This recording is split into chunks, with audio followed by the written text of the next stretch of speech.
Hello students, तो स्वागत है आपका हमारे एवोल्यूशन के नेक्स्ट वीडियो लेक्चर में।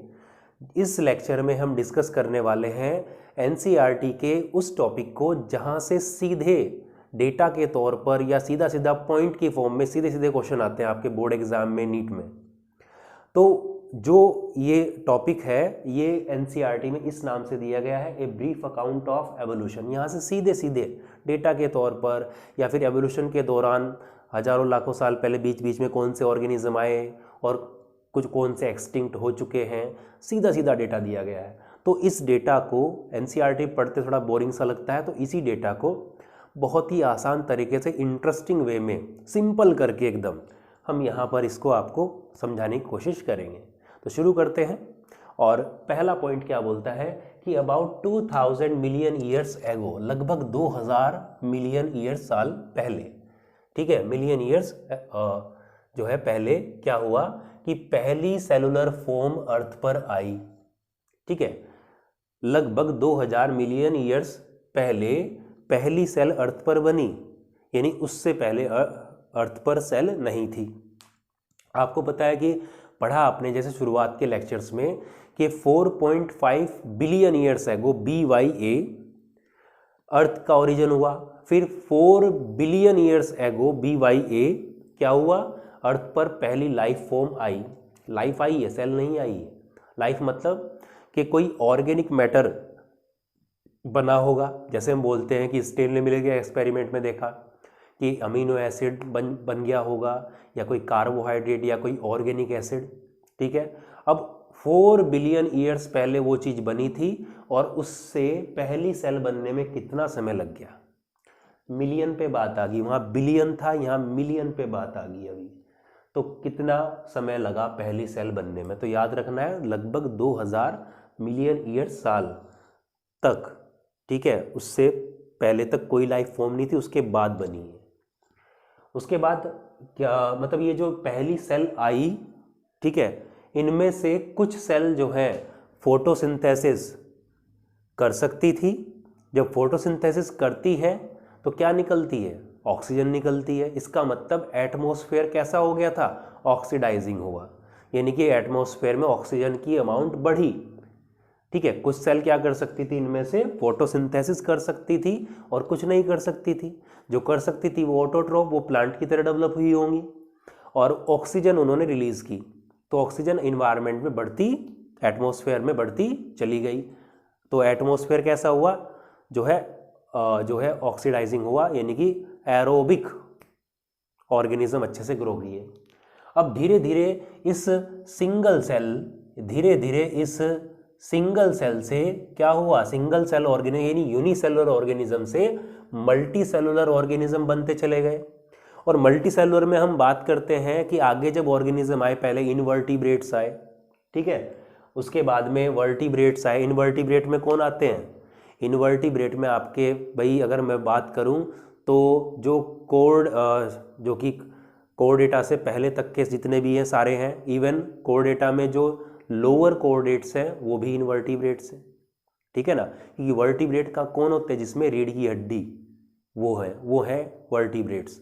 तो खैर इनवर्टिब्रेट जिनमें रीढ़ की हड्डी नहीं है, तो ये कब, लगभग 500 मिलियन ईयर्स पहले, MYA मिलियन ईयर्स पहले ये धरती पर बने होंगे। और इन इनवर्टिब्रेट से आगे चलकर क्या हुआ, पहली वर्टिब्रेट बने। पहले वर्टिब्रेट कौन होते हैं, फिश है। आप अगर सीक्वेंस देखते हो तो सीक्वेंस में वर्टिब्रेट में कौन कौन, सबसे पहले फिश आती हैं, उसके बाद में कौन हम पढ़ते हैं, एम्फीबियंस आते हैं, उसके बाद में रेप्टाइल्स आते हैं, उसके बाद में एव्स यानी कि बर्ड्स आते हैं, और फिर मैमल्स आते हैं। ठीक है, तो ये सीक्वेंस है एवोल्यूशन के अकॉर्डिंग। तो पहली जो वर्टिब्रेट थे वो फिश थे, यानी कि बोले कि एक्वेटिक थे। 350 मिलियन ईयर्स पहले वो अर्थ पर डेवलप हुए। इसी दौरान क्या देखा गया है कि लगभग 320 मिलियन ईयर्स पहले सीवीड्स और कुछ दूसरे प्लांट भी डेवलप हुए होंगे।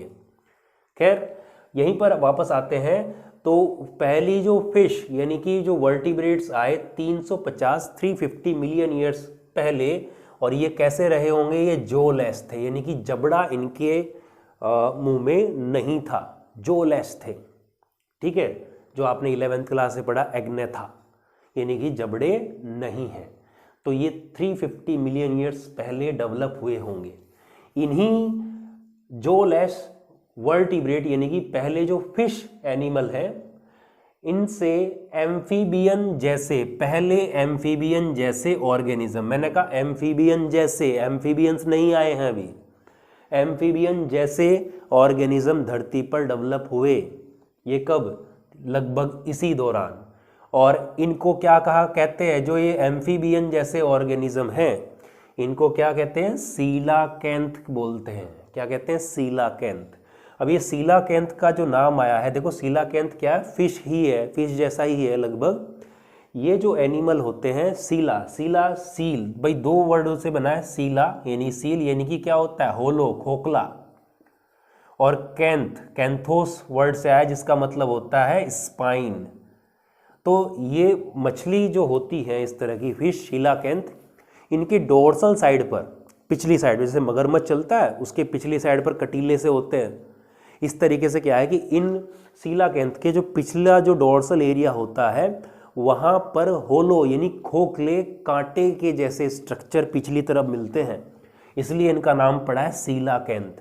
ये स्टीली ब्लू ग्रे कलर की, स्टीली ब्लू ग्रे कलर की फिश होती है ये वाली, ठीक है, जिसकी आईज जो है गोल्डन कलर की है।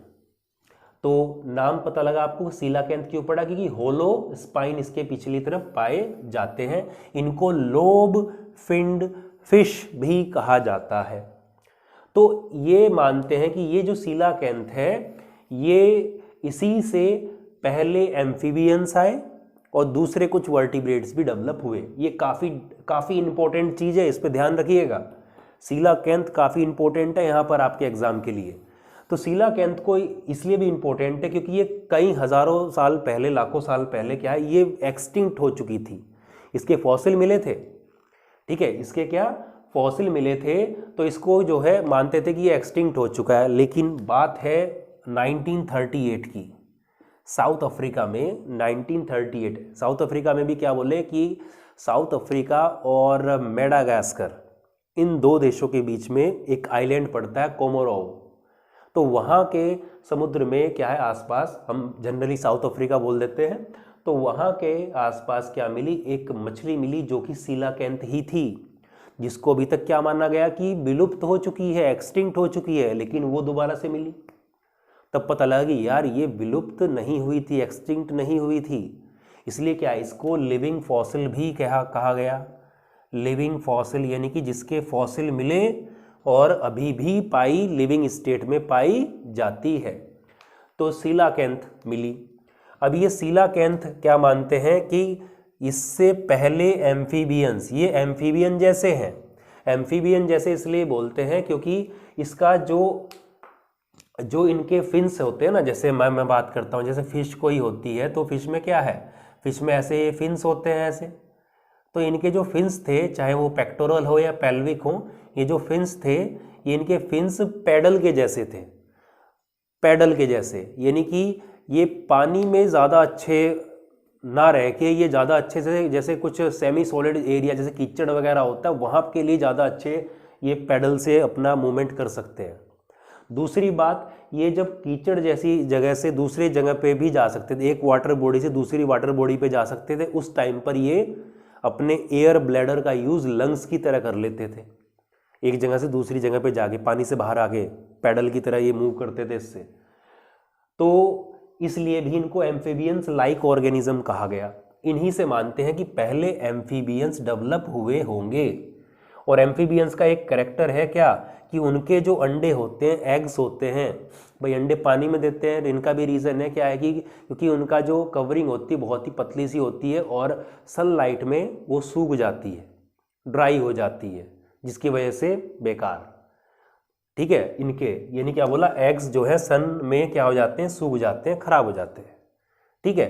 तो इन्हीं से मानते हैं कि ये जो पहले एम्फीबियंस है, भाई आज के जो मेंढक हैं, फ्रॉग, सैलेमेंडर, ये डेवलप हुए हैं। तो फर्स्ट एम्फीबियन उससे डेवलप हुए और इनसे आज के ये डेवलप हुए हैं। आगे चल के जो एम्फीबियन से हम देखते हैं ना, एम्फीबियन से कौन आए, रेप्टाइल्स डेवलप हुए। और रेप्टाइल्स के जो अंडे होते हैं, एग्स होते हैं, वो थिक शेल वाले, मोटे शेल वाले होते हैं, सनलाइट में भी वो ड्राई नहीं होते, क्योंकि शेल होता है उसके ऊपर, सन में ड्राई नहीं होते हैं, ठीक है ना।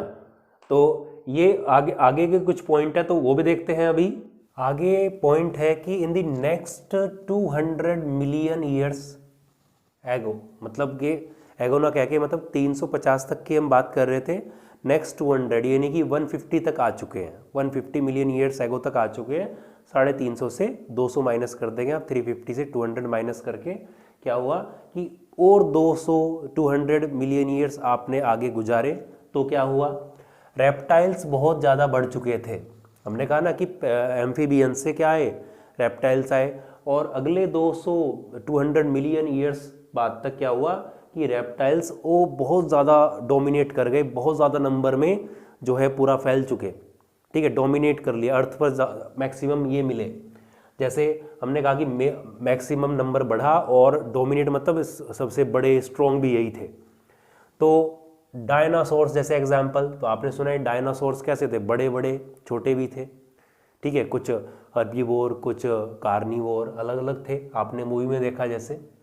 तो लैंड रेप्टाइल थे डायनासोर, इन्हीं से बाद में आगे चल के कुछ बर्ड्स में, जैसे आप मूवी में देखते हो कि उड़ने वाले जो ड्रैगन टाइप जो डायनासोर दिखे इस तरह के, तो बर्ड्स में, खैर आपको यही पता है कि रेप्टाइल से बर्ड्स का एवोल्यूशन हुआ है, इसके लिए पहले हमने पढ़ा हुआ भी है आर्कियोप्टेरिक्स, ठीक है, जिसके फॉसिल मिले थे जर्मनी से, जिसमें बर्ड और रेप्टाइल दोनों के फीचर से वो पहले पढ़ चुके हैं हम। खैर आगे चलते हैं। तो डायनासोर्स जो डोमिनेट कर रहे थे अर्थ में, इनमें सबसे बड़ा जो था वो टायरेनोसोरस रेक्स, इनमें जो सबसे बड़ा था वो टायरेनोसोरस रेक्स था, नाम याद रखेंगे, एमसीक्यू में पूछ लेता है। इसके जो फिट मतलब इसके जो लेंथ थी, जो ऊंचाई थी इसके शरीर की, वो लगभग 20 फीट तक की ये लेंथ में इसकी मतलब की हाइट थी। और इसके ह्यूज मतलब बड़े बड़े, फियरसम मतलब डरावने, डैगर मतलब जो होता है ना मिट्टी खोदने के लिए जो खुरपा बोलते हैं जिसको, ठीक है, उसके नुकीले इस तरीके के डरावने उसके दांत थे। और लगभग बोला कि 65 मिलियन ईयर्स एगो, बिना कोई ऐसा कोई कारण नहीं एग्जैक्ट पता चला है कि डायनासोर अर्थ पर से किस तरीके से डिसअपियर हो गए। यानी कि आपसे पूछा जाए, एक बार क्वेश्चन भी आए हैं कुछ कभी कभी कि डायनासोर कब डिसअपियर हुए अर्थ से, तो 65 मिलियन ईयर्स एगो तक वो डिसअपियर हो गए थे, ठीक है। और कुछ लैंड रेप्टाइल्स क्या हुए, जैसे कुछ तो इनमें बर्ड्स में डेवलप हो गए, ये वाले डायनासोर जो है एक्सटिंक्ट हो गए। और कुछ जो लैंड रेप्टाइल्स थे वो दोबारा से, जो क्योंकि पानी से आए थे, ठीक है, एम्फीबियंस से रेप्टाइल्स, कुछ रेप्टाइल्स उसमें से वापस पानी में गए, पानी में अपने आप को अडेप्ट किया दोबारा से, और दोबारा से जो है फिश जो है बनी है कैसी, रेप्टाइल जैसी, सांप के जैसी जैसे फिश होती है, ठीक है, स्नेक लाइक। तो रेप्टाइल्स जैसी फिश में वो दोबारा से इवॉल्व हुए। और ये बात है कब की, 200 मिलियन ईयर्स पहले तक की। भाई जब ये बने यहाँ तक, ठीक है, कुछ तो यहाँ पे डेवलप होते चले गए, कुछ वापस पानी में चले गए, ठीक है, और इसमें बन गए। ये मत सोचिएगा कि 65 ये आ गया और यहाँ पे फिर दोबारा से ऐसे कैसे आ गया, ये अलग एक डायरेक्शन में एवोल्यूशन चल रहा है, ये दूसरी डायरेक्शन में चल रहा है साथ साथ ही।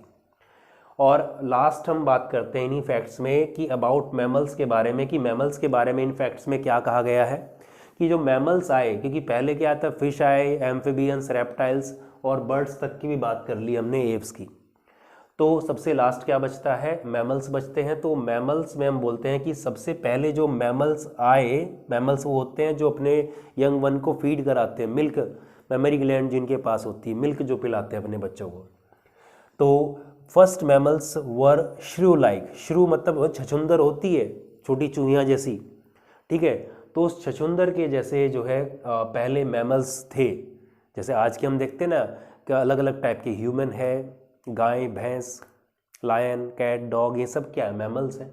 अपने बच्चों यंग वन को फीड कराते हैं ना मिल्क से। तो पहले जो थे, ये क्वेश्चन आया हुआ है कि पहले मैमल्स कैसे थे, श्रू लाइक थे, छछूंदर के जैसे थे, छोटे से थे। और साउथ अमेरिका के अंदर जो मेन मैमल्स उस टाइम पर देखे गए तो वो कौन से थे, हॉर्स, ठीक है, हिप्पोपोटामस, बियर, रैबिट, इस तरह के थे।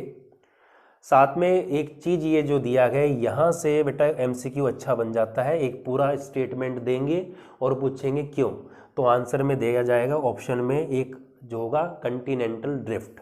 तो क्या है ये point, these animals were over ridden, यानी कि इस तरह के जो एनिमल्स थे ये over ridden by the animals of north America.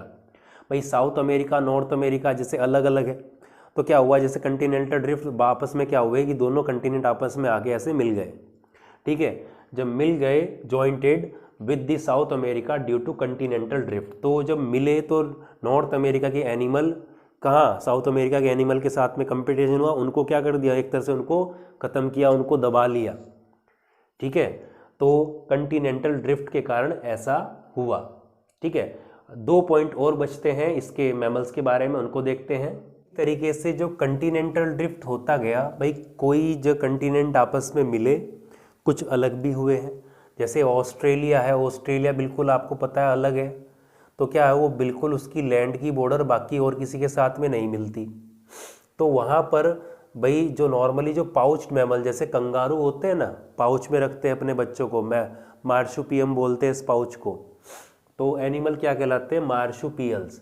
तो ये पाउच जो मैमल्स थे इनका किसी और कंटिनेंट के मैमल्स के साथ में कंपटीशन ही नहीं हुआ, इसलिए क्या हुए, ये विलुप्त नहीं हुए, एक्सटिंक्ट नहीं हुए, सर्वाइव किए और आज भी हमें ये ऑस्ट्रेलिया में देखने को मिलते हैं। दूसरे देखा जाए तो एक्वेटिक मैमल्स का भी डेवलपमेंट हुआ, जैसे whales, dolphins, seals, sea cow, ये भी उस टाइम पे देखने को मिले और आज भी हैं। इस तरीके से क्या है, ये जो टॉपिक था इसमें हमने कुछ जो इम्पोर्टेंट चीज़ें थी वो हमने इस बारे में बात की।